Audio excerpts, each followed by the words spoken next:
NetPointi videotutorial veebile suunamine PHP abil.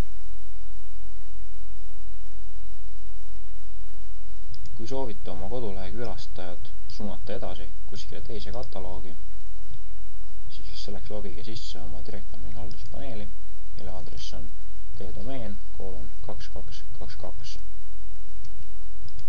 Peale sisse logimist klikige Files lingile, seejärel public HTML, otsige sealt üles oma kataloog, kerige seal lehel kõige alla ning lisage uus fail, mille nimi on index.php.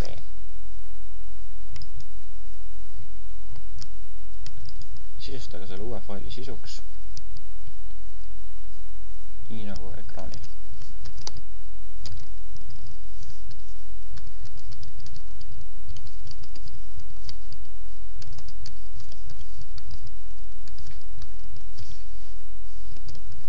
Ehk siis siin toodud näites on kataloog uus, meie praeguses kataloogis asub uus kataloog, kuhu tahame edasi suunata.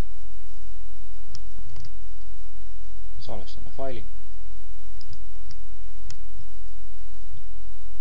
Läheme tagasi oma aadressile ning kontrollime, kas suunamine töötab. Ja töötabki. Ehk siis siin näites suunati kõik kataloogi fotod külastajad uuesti kataloogi uus, kus neile kuvatakse õige veebileht. Suunamise kustutamiseks kustutage lihtsalt index.php fail.